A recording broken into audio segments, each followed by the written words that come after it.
Hi guys, my name is Jack, and today we're going to take a look at another horrible case with you. The case of Kristen Rossum. She could have been a scientist, but she chose a different path. Blonde Kristen Rossum, a chemistry graduate from San Diego State University, could have had a brilliant future. Instead, she is serving a life sentence in the Central California Women's Facility for the crime against her husband. Ralph and Constance Rossum had 3 children and were preparing them for an undoubtedly bright future. The children received education from top schools, were tutored, and participated in clubs and sections for talent development. However, the fragile and impulsive Kristen broke, unable to keep up with the pace in pursuit of the ideal. Lying, skipping classes, and the desire to escape reality first introduced her to a sense of ease and oblivion after consuming alcohol.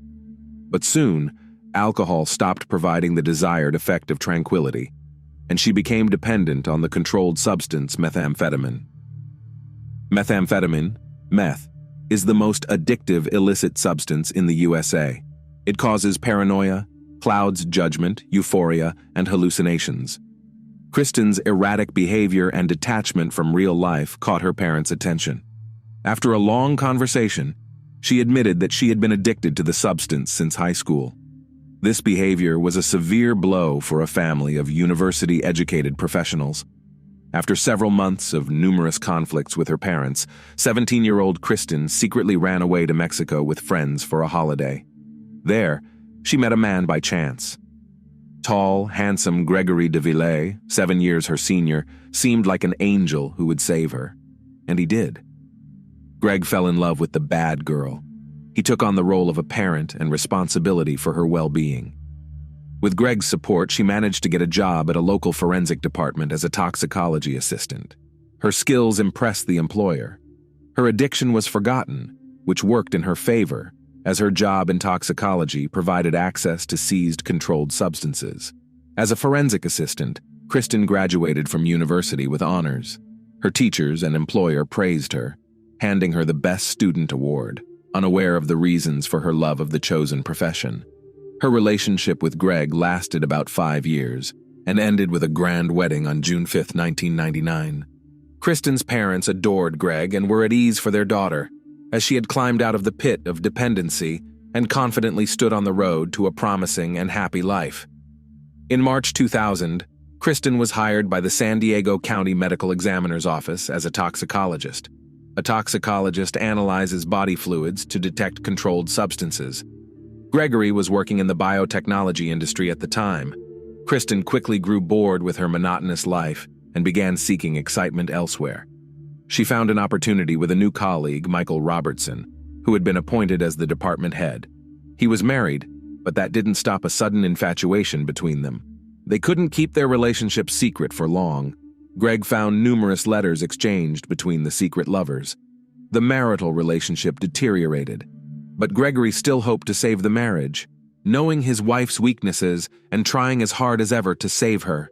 This time, Kristen didn't want to be saved. She demanded a divorce. On the morning of Monday, November 6, 2000, Kristen was getting ready for work as usual. Greg was ill and stayed home. Kristen was very worried about her husband. In the days following their separation talk, he had been lethargic and unusually calm. She informed his workplace of her husband's illness.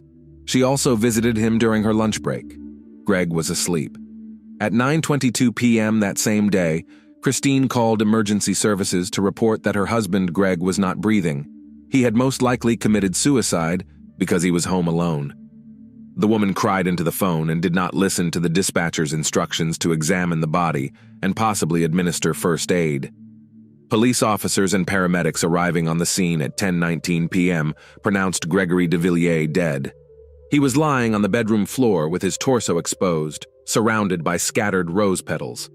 The room examination suggested that Greg most likely consumed a lethal dose of several controlled substances. Empty vials of powerful painkillers were scattered around, and torn wedding photos were found on his bed. During the interrogation, Kristen stated that she had informed her husband of their separation the previous evening. Just 17 months after the wedding, she regretted getting married. She felt she had rushed into it. Greg was too clingy, and she wanted to distance herself. Greg's death was ruled a suicide. The cause of death was strong sedative drugs. Kristen signed the cremation papers. However, Gregory's family and friends refused to believe in such a sudden suicide. None of them noticed any changes in his character or mood. He had not shared his marital problems with anyone. Greg was so opposed to controlled substances that he would never have taken them. Soon, the relatives managed to stop the cremation and insisted on an independent autopsy. The family's persistence allowed for the consideration of a homicide scenario.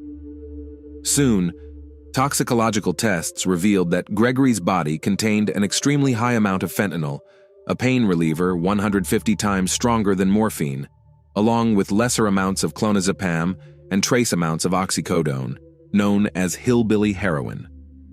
Investigators speculated that, under the strong influence of clonazepam and other detected drugs, someone else administered the lethal dose of fentanyl to Gregory. Kristen became the prime suspect, as fentanyl is not an over-the-counter medication, and she had ample knowledge and access to such drugs. Upon arrival for interrogation at the police station, Kristen's emaciated, unattractive appearance and her doping behavior indicated her drug dependency. This was confirmed by her own statements on the day of Gregory's death. Kristen was inconsistent in her accounts. Initially, Kristen told paramedics that Gregory had not taken any medication, but later she changed her statement, suggesting he might have taken oxycodone.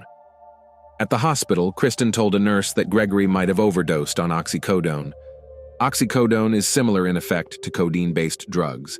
It can not only relieve pain, but also induce a sense of euphoria. It depresses the respiratory center, and without timely assistance, its use can be fatal. The police considered the possibility that Gregory died from an accidental overdose of cold medicine and oxycodone. In conversations with Kristen, they also learned that Gregory was very upset about their failing marriage, leading Kristen to tell the police that he ended his own life. This was another investigative avenue they explored. On November 8th, a colleague of Kristen's, Russ Lowe, called the police. He informed them about Kristen's affair with her boss. This information shifted the course of the police investigation. Evidence of Kristen's connection with her boss, Dr. Robertson, was found. The evidence included passionate emails they exchanged, as well as computer files and professional articles revealing Dr. Robertson's specialized knowledge of fentanyl. The criminal puzzle was coming together perfectly. It was suspected that Gregory became a threat to the lovers, as he knew that Kristen, with her access to the lab and controlled substances, was secretly using them, and Michael was covering for her. It was a premeditated crime. The challenge for the investigators was to prove it. During interrogation, Michael Robertson told detectives that he was aware of his lover's drug dependency. At that time, no charges were brought against the couple. They were both dismissed from their jobs for violating several rules during the investigation. Serious trouble for Kristen began in January when police raided her home, finding traces of drugs and paraphernalia. She was arrested for the first time but was later released on bail. The investigation progressed as new information emerged. This included Kristen's diary. During its initial examination, investigators hypothesized that it was written by Kristen not for herself, but for an external reader, as a means of covering up and affirming her innocence while crafting the appearance of Gregory's perfect self-inflicted demise. On the day of her husband's death, she bought a rose and revealing lingerie actions inconsistent with her distressed demeanor. Medical examination indicated that Gregory was unconscious for at least 6 hours before his passing, and his death could have occurred an hour or an hour and a half before it was confirmed. Additionally, a bruise around a needle injection site on the young man's arm was found, its purpose and executor unexplained. At Kristen's workplace, a shortage of the drug that led to Gregory's demise, as well as other controlled substances, was discovered. Police believed Kristen poisoned Gregory, administering fentanyl without his knowledge. The prosecution built its case on toxicological and medical data. With enough circumstantial evidence, Christine was arrested on June 25, 2001, and charged with first-degree murder.